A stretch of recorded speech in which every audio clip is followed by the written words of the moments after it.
DEI എന്ന് കേട്ടിട്ടുണ്ടോ? പുതിയ ലോകത്തെ മാർക്കറ്റിംഗ് സ്ട്രാറ്റജീസിൽ ഉറപ്പുവരുത്തേണ്ട ഒന്നാണ് DEI, diversity, equity and inclusion. ഈ മൂന്ന് കാര്യങ്ങളും ജീവിതത്തിലെ പോലെ തന്നെ മാർക്കറ്റിങ്ങിൽ ഇമ്പോർട്ടൻ്റ് ആണ്. ഒരു ബ്രാൻഡിൻ്റെ ടീച്ച് കൃത്യമായി മനസ്സിലാക്കി ക്യാമ്പയിൻസ് പ്ലാൻ ചെയ്യാൻ DEI തീർച്ചയായും സഹായിക്കും. ഓരോരുത്തരും ഡിഫറൻ്റാണ്.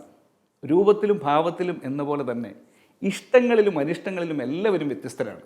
ഇത് തിരിച്ചറിഞ്ഞ് ഓരോ ബ്രാൻഡുകളും അവരുടെ ടാർഗറ്റ് ഗ്രൂപ്പിനനുസരിച്ച് തങ്ങളുടെ ബ്രാൻഡ് കമ്മ്യൂണിക്കേഷൻ ഡെവലപ്പ് ചെയ്യുന്നതാണ് ഡൈവേഴ്സിറ്റി. ഇക്വിറ്റി എടുത്തു കാണിക്കുന്നത് ടാർഗറ്റ് ഗ്രൂപ്പിനെ സമീപിക്കുന്നതിനുള്ള ഇക്വാലിറ്റിയാണ്. ടാർഗറ്റ് ഗ്രൂപ്പിലെ വിവിധ രാജ്യങ്ങളിലെ വിവിധ ഭാഷ സംസാരിക്കുന്നവരെ, വിവിധ ജാതി മതസ്ഥരെ, സ്ത്രീ പുരുഷന്മാരെ, അങ്ങനെ ഡൈവേഴ്സായ ചിന്തകളും രീതികളുമുള്ള മനുഷ്യരുടെ ഉള്ളിൽ ചെറിയൊരു പോറൽ പോലും വരുത്താതെ എല്ലാവർക്കും ബ്രാൻഡിൽ ഈക്വൽ ഓപ്പർച്യൂണിറ്റീസും ഈക്വൽ ആക്സസും നൽകുന്നതാണ് ഇക്വിറ്റി. DEIയിലെ മൂന്നാമത്തെ ഇൻക്ലൂഷൻ പുതിയ മാർക്കറ്റിംഗ് ലോകത്ത് ഏറ്റവും പ്രസക്തമായ ഒന്നാണ്. വ്യത്യസ്തതകളെയും വ്യത്യസ്തരായ മനുഷ്യരെയും മടി കൂടാതെ ചേർത്ത് നിർത്തുക മാത്രമല്ല, അവരെ ബ്രാൻഡിൻ്റെ പ്രൊമോട്ടേഴ്സായി കൂടി കാണുക എന്നതിലാണ് ഇൻക്ലൂഷൻ ശ്രദ്ധ വെക്കുന്നത്.